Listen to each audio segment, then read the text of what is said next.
New Day with Dr. Tammy Bradshaw Scott, a program dedicated to addressing current issues and offering solutions and hope for each new day. Dr. Tammy is a registered psychologist and licensed marriage and family therapist with degrees in clinical psychology. And now, here is your host for A New Day, Dr. Tammy.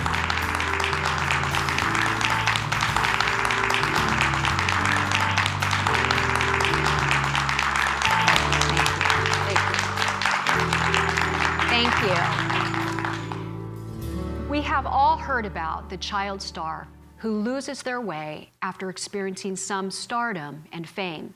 But conversely, we have heard and read about those folks who have been in the entertainment industry for many years and seem to remain grounded. How is it possible that they don't lose their way the way others do? Now consider with me, if you will, an even broader view of people in different careers, positions, and particular social standing in life. These people can also lose their way just as those in the entertainment industry.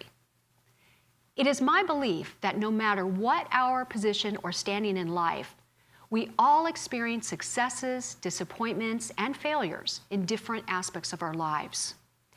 In my work as a clinician, working with a wide range of patients and clients, I have noticed a characteristic that seems to make all the difference in the outcome of people's successes, disappointments, and failures. It's how they handle them. So, going back to the child star who lost their way, was it the stardom or fame too much? Did they have difficulty handling pressure that comes with success? To help us answer these questions, we have a guest here today who has been in the entertainment industry most of his life.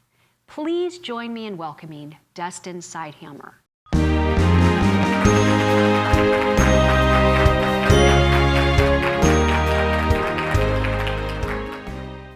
I'm so glad you're here. I'm so glad to be here. I've been a big fan of yours for a long time. Aw, thank you. Well, I am a huge fan of yours, and you have done so much in your years and have so much more to do, I'm sure. But you have quite a history, and I believe that you can help so many people and encourage so many people who are in the entertainment industry or going in, and just people who are experiencing disappointments and setbacks, because we all have them, right? Yep. But it's truly how we handle them and how we deal with them that matters. So how about we start with just telling us about who Dustin is and where you started in your career? I began a career in entertainment when I was 9 months old.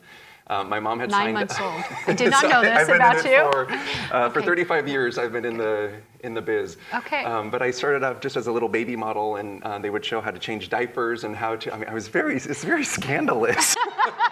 It's a very scandalous way to start in the entertainment business. Okay. I've learned to keep more of my clothes on since then. I'm happy about that. A positive thing. I'm happy Trust about me, that. it's a very positive thing. Yes. But so my mom was always very theatrical. She did speech and debate when she was in high school. She was a mascara model in her no early kidding. 20s, Okay. and she came to Los Angeles. So she must have beautiful eyelashes. She does. Okay. She has beautiful eyelashes and a beautiful heart too. Oh, yes. But it was so I've always been around theatrical things. Yes. My dad was a musician growing up, played accordion and trombone and piano. Oh, wonderful. So a lot of music in the house. My mom was Okay. very dramatic, and so the combination of those two things That makes sense. made me a ham. Okay. And I've always just loved people and making them smile and entertaining. And I remember when I was little, anytime my parents had people over at the house, I would run into my bedroom and I would make costumes. I would pull like towels and wrap around my head, and I would take my dad's bathrobe, and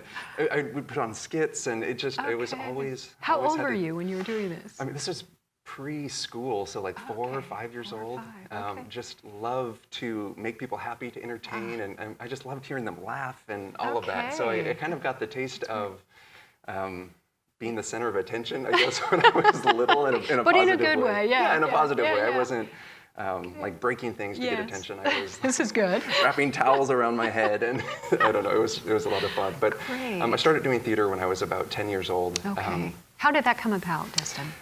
My church was very creative. We had a creative arts ministry, which was kind of cutting edge in those days. And we had artists in our church who were doing skits and mimes and writing music and songs, and they kind of allowed me to participate with them, even though I was maybe 7 or 8 at the time. Okay. So that kind of gave me a taste of it. And then a few years later, we got involved with a theater who were doing some really fun productions, and so I started acting then. And okay, the rest so is it was just history. a natural. So, as a young boy, 9, 10 years old, you started in the smaller productions, and did it feel natural to you at that time? Was it something that?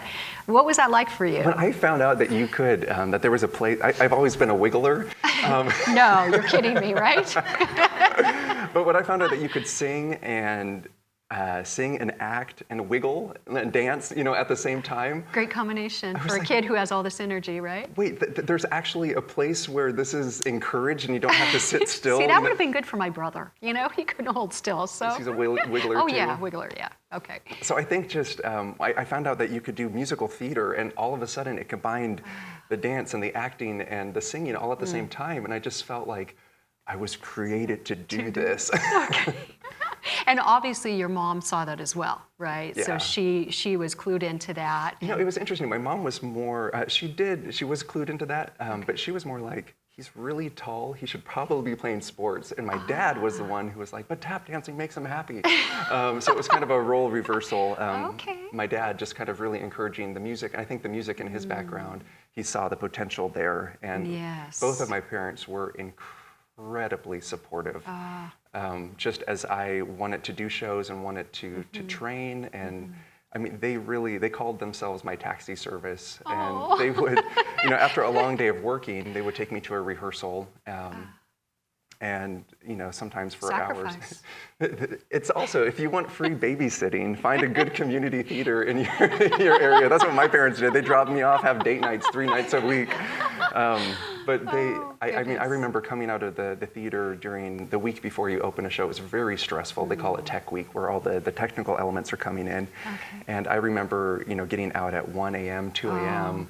I don't have to get up in the morning, at 5:30 like my dad to go to work, but he'd be sleeping in the back seat, and I'd knock on the little door, and he'd groggily get up and sit in the front and, say, hey, how was rehearsal? And but just so supportive of allowing me to have the tools I needed to make the connections to be successful. Yes, and that you owe so much to your parents. Credit to them for encouraging what they saw in you and those desires in your heart from such a young age. I just love that. Me too.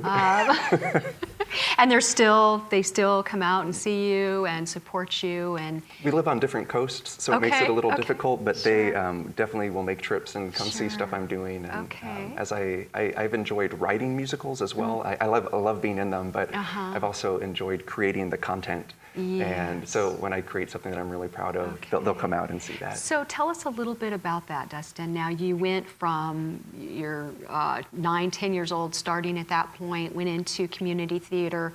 And what kind of roles did you have? How did you sort of go up the ladders, so to speak, in the entertainment world? I've done everything. I've really done a lot of different things. I've done technical things. I've sewed costumes. I've made props. I've painted scenery.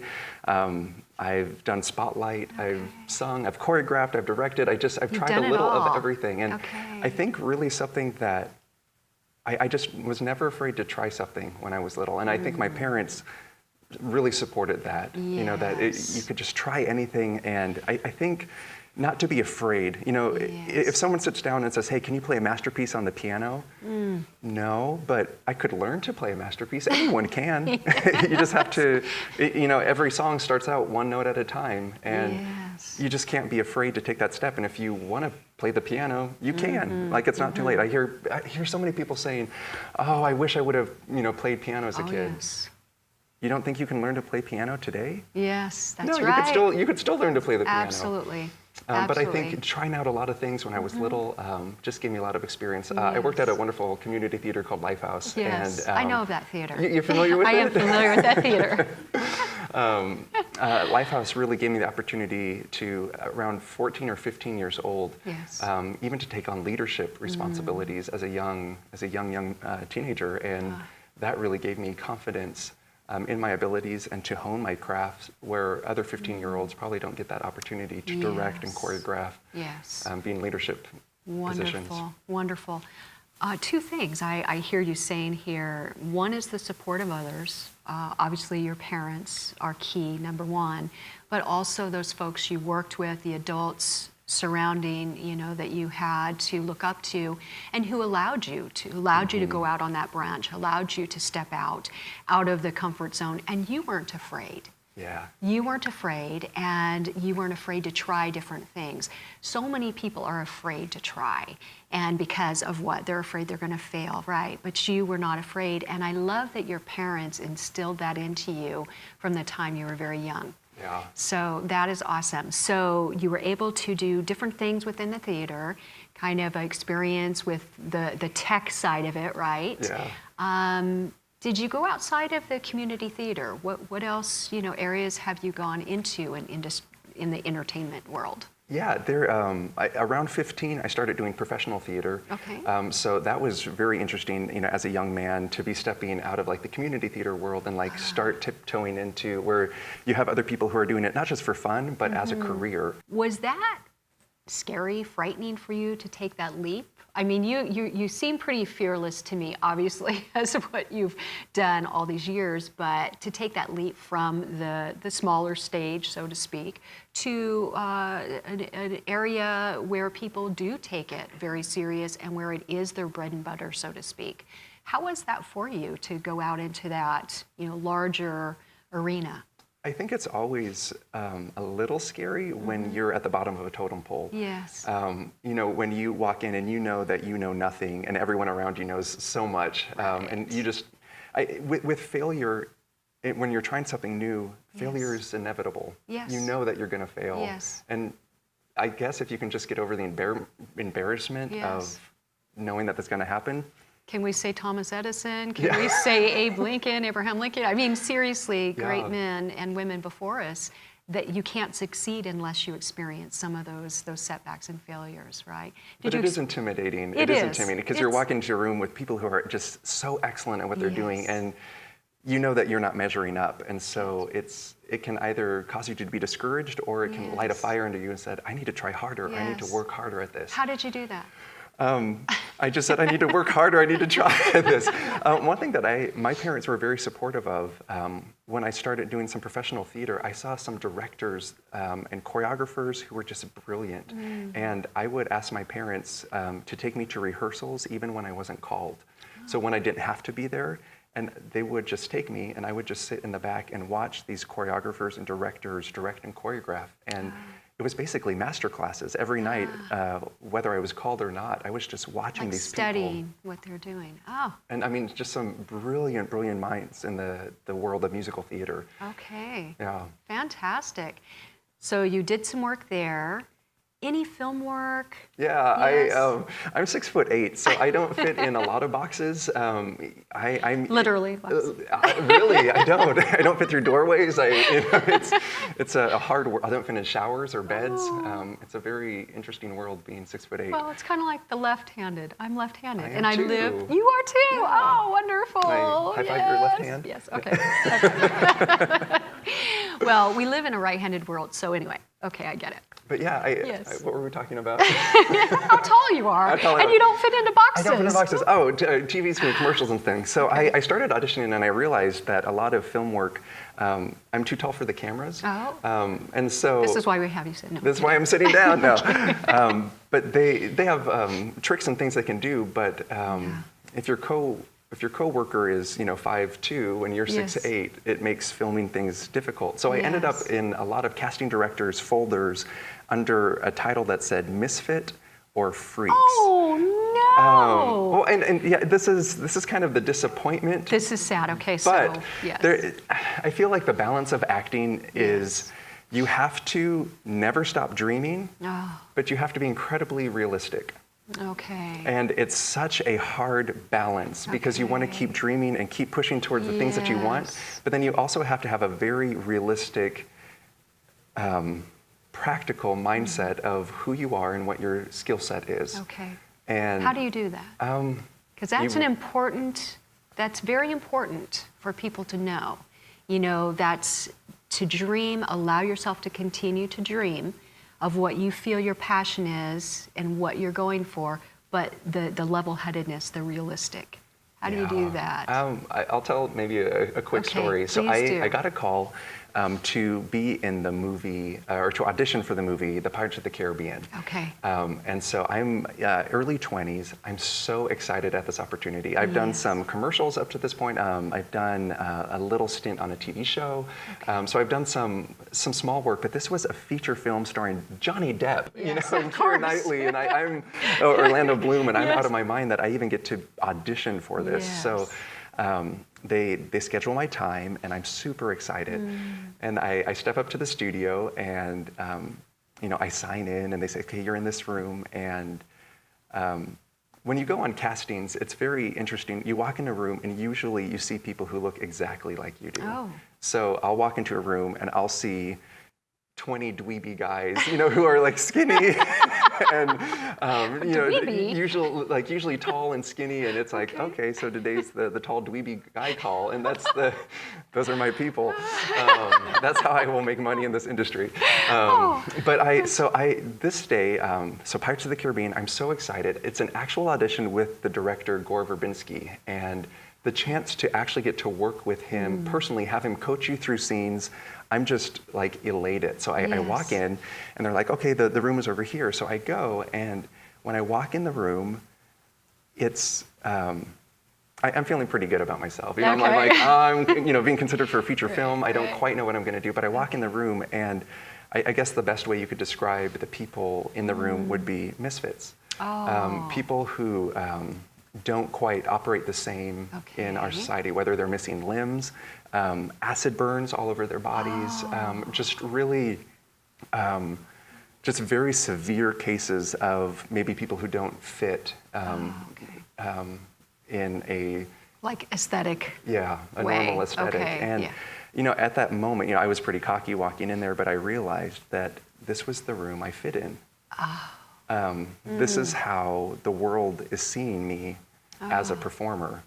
And so it's very humbling, but then when you start, instead of fighting against that, to realize that my uniqueness is that I don't look like everyone else. It's kept me from so many jobs, but it has also positioned me for jobs that no one else can do. That is so moving. Yes, yes. Because I envision you walking into this room, and then in that, you're so on top of the world, you have this opportunity, you're so stoked to work with these actors, actresses, and director, and then you walk into this room and you see this, well, this is where I am. This is where I belong.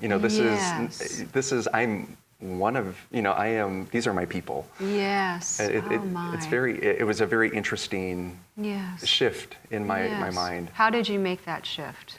At first I was a little heartbroken, and I wanted to fight against it, but then I just realized something that I think is so important is to be a light wherever you are. And in that moment, I didn't know what was going to be on the other side of that door walking in. But one of my surrogate moms growing up told me that you walk into a room and you don't ask who can be my friend, you ask whose friend can I be. And just sitting in that room, I was like, here we go, and you just be a light in that room where you are. That is beautiful, absolutely beautiful. So from that moment, it sounds almost like that was a turning point for you in terms of, that was a huge lesson, a learning lesson, taking that into the rest of your days in this field and looking at your uniqueness as a gift and not so much as a hindrance. Yes. Absolutely. To find what is distinctive about you and then to just really play that up, to be that, rather than working so hard and trying to convince people that you're this or you're this or you're this. Just kind of embracing what's quirky about you. Because how long do we do that? I mean, some people seriously go through life, and as a therapist, I work with people for months and years to be able to wrap their mind around this and help them come to a place of what you're saying really is self-acceptance. And really loving the person that God has created you to be, with all of your uniqueness. But we're all trying to become something or someone that we think is valued or looked at in a positive light.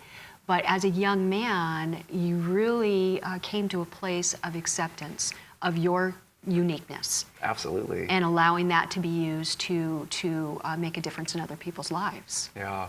It's such a tricky balance because you don't want to be labeled. Yes. You want to say, I'm more than. The past 2 years Yes. professionally, I've worked as monsters. Everything I've been cast in and made money doing has been a monster of some sort, whether it was a freak at a circus or I played Lurch in the Addams Family, you know, like you ring, all of these. But I've played nothing but monsters professionally, nothing Yes. but monsters. Okay. And I can be upset about that, Yes. or I can just be grateful for the work. You know, like not everyone can walk into a room and play monster, but I can. And so it becomes like this. I love it. Oh my gosh. And the thing is you are just such a lovely person. You have such a beautiful heart and a beautiful spirit about you. And I'm just in awe how you were able to really come to that place at such a young age, when it takes many of us older people to come to a place of acceptance, and some folks never do. So tell us a little bit more, Dustin, about, because I want the audience to really be encouraged with your experience and where you've really come to in your life in this place of acceptance. How have you managed to stay grounded through it? There is so true. The actor's life is full of huge successes and just low valleys. It really is. It's hard because it's your passion, but it's also your livelihood. You put so much of yourself on the line. You're vulnerable every day. You go into an audition, you stand there and you say, "This is my best. Can you use this?" And you have people telling you, "Nope, your best isn't going to cut it. Your best isn't going to be good enough." And you experience so much rejection that it just really makes you question, like, is this what I need to be doing? Do I need to consider a different career path? There are so many questions. I can imagine. I remember one of my last years, I lived in New York for a while, and I was pursuing musical theater, Broadway type shows, and I'd come to the end of the casting process over and over and over. That season was very successful. I had a lot of callbacks. I got seen by a lot of casting directors, but I just didn't book everything. And I remember I came back to California, and I was looking at the marquee of the season at the Pantages Theater in Los Angeles. And they had 6 shows, and out of those 6 shows, I was up for 4 of them. I came down to the very last call for 4 of them. And I just remember being so discouraged and just like, I would love to perform in my like home city, you know, the Los Angeles area, like for my home team, you know, like to say, I made good, I did it, you know, and, but I didn't. And it's so hard, it's so discouraging. You know, you want to be successful and you want to put your best foot, but it's like my best wasn't good enough. And that's super discouraging. Well, you said you wanted me to point people to hope. Wait, I'm telling the wrong stories. I'm telling you how to be discouraged. Do your best and get knocked down. That's. But what I realized. Do we have time? Yes. What I realized is God wants us to be faithful where we are. Yes. And it wasn't God's plan for me to be in any of those 4 shows that I didn't make. But God's plan was for me to be in the audition room for each of those shows. And so I realized that I have to be faithful where I am. And being a success isn't about booking the job. Paying rent is about booking the job. But success isn't about booking the job. Success is being faithful where your feet are. And God had me in those audition rooms to be a light. And if God wanted me to be a light in any one of those shows, the doors would have opened, I'm convinced. But he had other places he wants me to be a light. And so every day I want to be faithful where I'm in. So if it's an audition, I want to be faithful there. If I book a show, I want to be faithful there. And if I can do that, I can lay my head on the pillow and know that I'm successful.